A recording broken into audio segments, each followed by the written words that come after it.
अल्लाह के द्वारा दी गई सजा है सलीम वास्तविक को, ये दिखाने के लिए कि अल्लाह को ना मानने का। तो आपको कहाँ डूब कर मरना चाहिए, आपके लिए क्या सजा होनी चाहिए, समाज ने आपका जो है बहिष्कार करना चाहिए।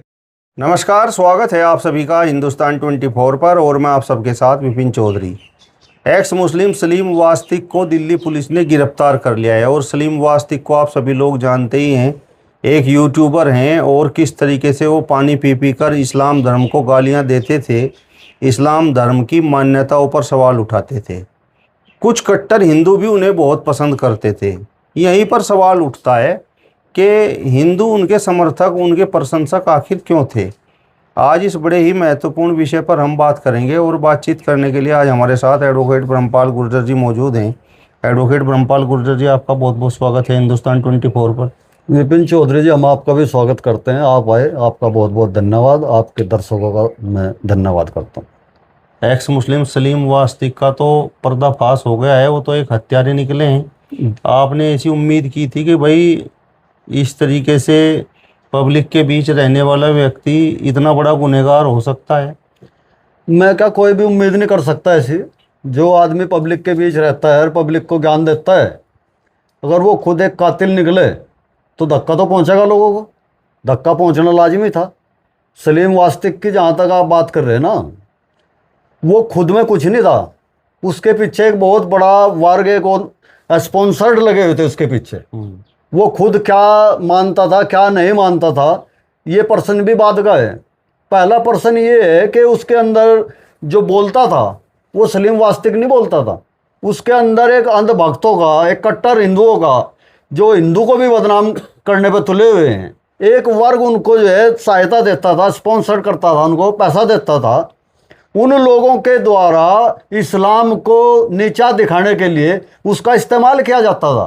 तो सलीम वास्तविक जो था, एक तरीके से क्या बोलते हैं, कठपुतली था उन लोगों का, जो लोग आज इस देश में इस्लाम को गलत करने के लिए पानी पी पी के लगे हैं उसके पीछे। मेरा ये मानना है कि वो एक बहुत घटिया किस्म का आदमी था, खराब आदमी था, और उसने सिर्फ और सिर्फ इस्लाम को नीचा दिखाने के अलावा कोई दूसरा काम नहीं किया। वो कठपुतली क्यों बना हुआ था, इसके पीछे वजह क्या है?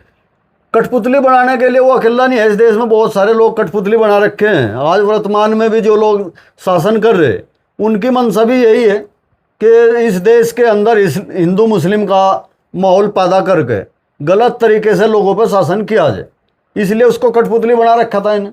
इनका मकसद तो साफ है, हिंदुओं में कुछ एक ऐसा नया वर्ग तैयार हो रहा है आज के ज़माने में, जो अपने आप को हिंदू का रक्षक मानने के लिए मुसलमान को टारगेट कराता है जानबूझ के। उसके पीछे सरकार खड़ी है, तो इसलिए उसका इस्तेमाल किया गया। सलीम वास्तविक की सोच भी ये रही होगी कि भाई हिंदू तुम्हारे पक्ष में आ जाएं और ये जो गुनाह तुमने कर रखा है तो इससे कहीं ना कहीं तुम बचते रहो।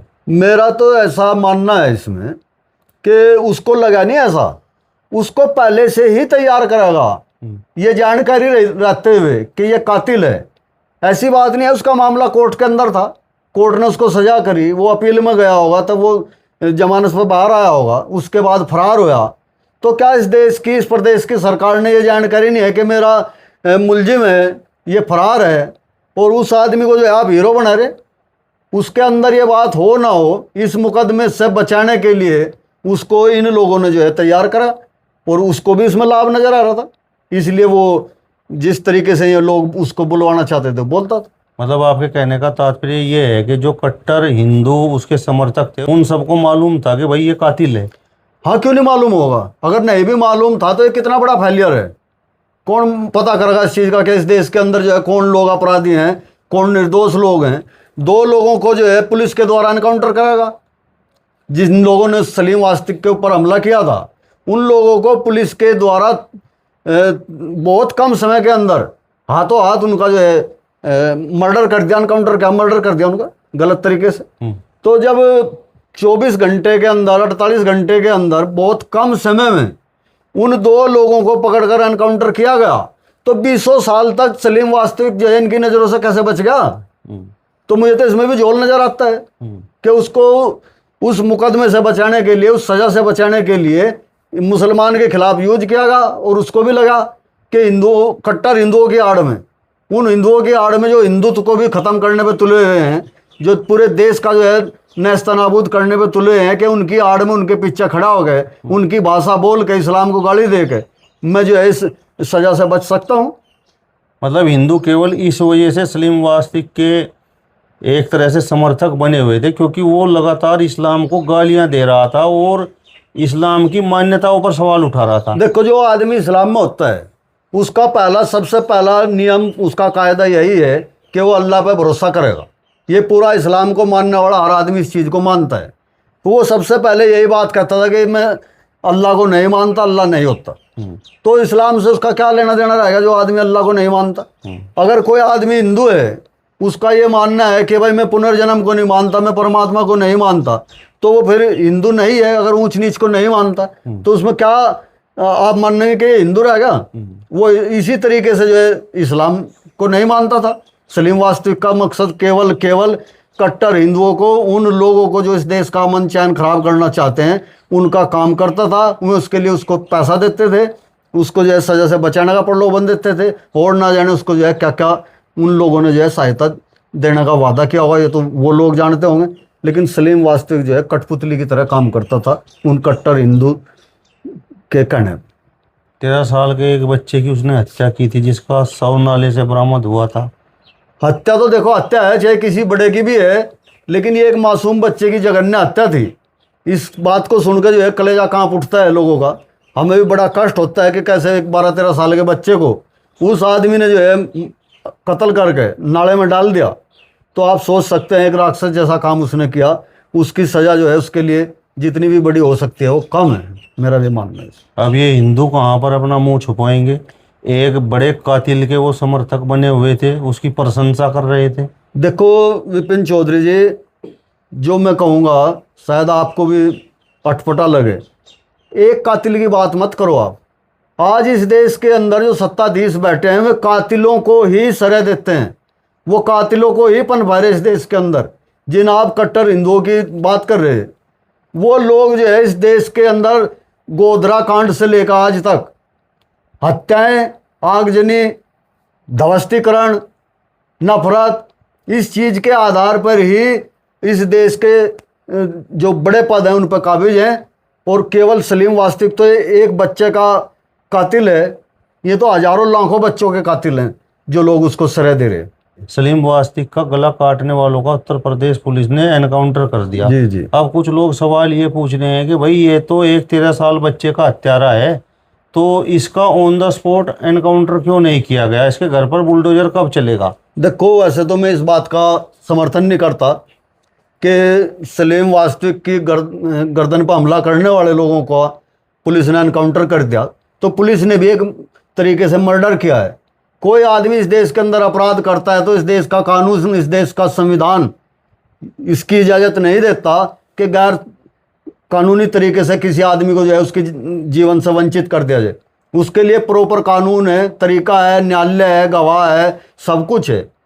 उनका एनकाउंटर जिस सेंस में आप कह रहे कि इसने तो एक 13 साल के बच्चे की हत्या की थी, इसका भी तुरंत हो जाना चाहिए। मैं ये तो नहीं कहूँगा कि इसका एनकाउंटर हो जाना चाहिए, इसके घर पर बुलडोजर चल जाना चाहिए। हाँ, कानूनी विधिक तरीके से इनको भी उसी तरीके से सज़ा मिलनी चाहिए थी, और जिनके एनकाउंटर किए गए उनको भी इसी तरीके से सज़ा जल्दी से जल्दी मिलनी चाहिए थी। और साथ में उन पुलिसकर्मियों को भी सज़ा मिलनी चाहिए जो लोग इस देश के अंदर जो है फर्जी एनकाउंटर करके जो है लोगों के अंदर एक माहौल पैदा करते हैं कि सरकार के द्वारा तुरंत जो है न्याय दे दिया गया। ये न्याय के रूप में एक बहुत बड़ा अन्याय है।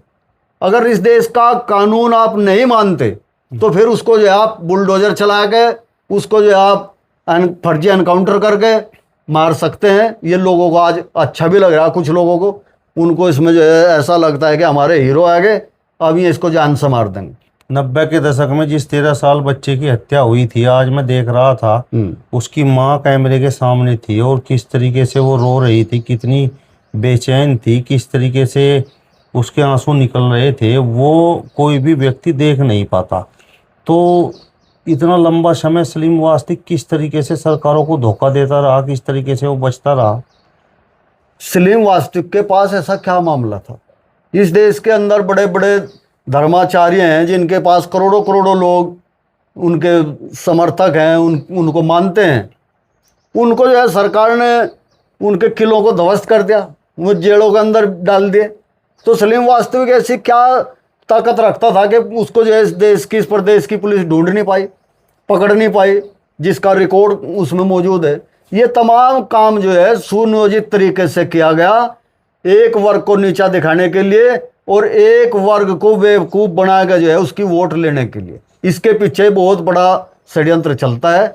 और जहाँ तक उसकी बच्चे की माँ का सवाल है, किसी भी बच्चे की हत्या को देख कर जो है हम सब लोग जो है गर्वित जरूर होते हैं और उसको कड़ी से कड़ी सज़ा भी मिलनी चाहिए। इसके लिए भी हम जो है इसकी निंदा करते हैं। मेरा कहना ये कतई नहीं है कि सलीम वास्तविक जो है किसी रिहाई का, माफ़ी का या किसी छूट का जो है लाभ पाने का अधिकारी है। उसको यह कठोर से कठोर और जल्द से जल्द बड़ी से बड़ी सज़ा मिलनी चाहिए। सलीम वास्तविक अक्सर सवाल उठाता था कि भाई अल्लाह कौन है। देखो, जो अल्लाह को मानते हैं वो इसको समझ सकते हैं कि ऐसा बोलने पे जो है उनके दिल पर क्या गुजरती है, और वो फिर अपने आप को जो है मुस्लिम कहता है और मैं अल्लाह को नहीं मानता। तो ये दोनों बात एक साथ नहीं चल सकती। अल्लाह का मानने वाला हर आदमी इस बात को जानता है कि जिसका विश्वास अल्लाह में है कि ये निज़ाम उसके द्वारा चलाया जाता है। सलीम वास्तविक जब उस पर हमला हुआ, अल्लाह चाहता तो जब भी मर जाता, उसको जो है कौन बचा देता जब उसकी गर्दनों पर जो है चाकू से हमला कर दिया। लेकिन अल्लाह के द्वारा ही शायद ये संदेश देने के लिए ये घटना लोगों के सामने आई है कि जब उसको मारने वाले जान से मारने के लिए हमला करते हैं वो मरता नहीं। 2 लोग और मारे जाते हैं एनकाउंटर के नाम पे, एक बच्चा मारा जाता है। तो ये भी कह सकते हैं आप उन लोगों के द्वारा जो अल्लाह को मानते हैं कि ये अल्लाह के द्वारा दी गई सज़ा है सलीम वास्तविक को, ये दिखाने के लिए कि अल्लाह को ना मानने का क्या अंजाम हो सकता है। मतलब सलीम वास्तविक अगर उस समय मर जाता तो किसी को भी नहीं पता चलता कि भाई ये एक 13 साल के बच्चे का हत्यारा था। नहीं, शायद पता ना चलता, और पता चल भी जाता तो भी क्या फ़र्क पड़ता। क्योंकि जब कातिल ही इस दुनिया से जा चुका हो तो सज़ा किसको देंगे आप। तो इसलिए शायद ये अल्लाह का करिश्मा आप कह सकते हैं। नहीं, अगर सलीम वास्तविक उस समय मर जाता और जिस तरीके से वो अल्लाह पर सवाल उठाता था तो वो बात तो उसके साथ चली जाती है। अल्लाह ने उसे जीवित इस वजह से रखा कि भाई इसकी सच्चाई अभी दुनिया के सामने आनी बाकी है कि ये एक बहुत बड़ा हत्यारा है। शायद इस वजह से ही वो बचा था। जी, शायद इसी वजह से उसको जीवन मिला कि लोगों को एक सीख मिले कि अल्लाह को ना मानने वाला अल्लाह के द्वारा जो है किस तरीके से उसका अंजाम होता है। अब उन लोगों को क्या होगा जो सलीम वास्तविक को इस देश की धरोहर बता रहे थे? उन्हें और दूसरे सलीम मिल जाएंगे। बहुत सारे सलीम है इस देश में, कोई अकेला सलीम वास्तविक नहीं है। चाहे नंद किशोर गुर्जर जी हों, नंद किशोर गुर्जर जी उसको जो है पता नहीं क्या बता रहे थे, करिश्माई बता रहे थे, क्या क्या उसने उसको उपाधियाँ दी।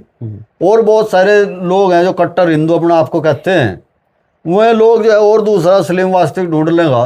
और आज क्या उन्हें जो है सलीम वास्तविक के लिए क्या रात पैदा कर देंगे, क्या मदद कर देंगे उसकी। तो जो भी आप पब्लिक के बीच में बोलते हैं, कहते हैं, पहले अपने गिरेबान में झांक लेना चाहिए हमें कि हम क्या हैं, क्या कर रहे हैं हम, और लोगों को हम क्या कहना चाह रहे हैं। तो सलीम वास्तविक और उसके में समर्थक वे भी इस पर थोड़ा ध्यान दे लें कि आप किसी भी आदमी का आँख मीच का अगर समर्थन करते हैं और कल अगर वो कातिल निकलता है तो आपको कहाँ डूब कर मरना चाहिए, आपके लिए क्या सज़ा होनी चाहिए, समाज ने आपका जो है बहिष्कार करना चाहिए, क्या करना चाहिए, ये उन्हें खुद सोचना चाहिए अपने लिए कि आप कातिलों का समर्थन करते हैं, उन्हें हीरो बनाते हैं, उनको समर्थन देते हैं। तो मैं इससे ज़्यादा और उनके बारे में नहीं कहना चाहता। मेरा तो यही कहना है। चलिए, तो एडवोकेट ब्रह्मपाल गुर्जर जी को आपने सुना। फिलहाल इस वीडियो में बस इतना ही। अगली वीडियो में फिर आपसे मुलाकात होगी। तब तक बने रहिए हिंदुस्तान 24 के साथ। नमस्कार।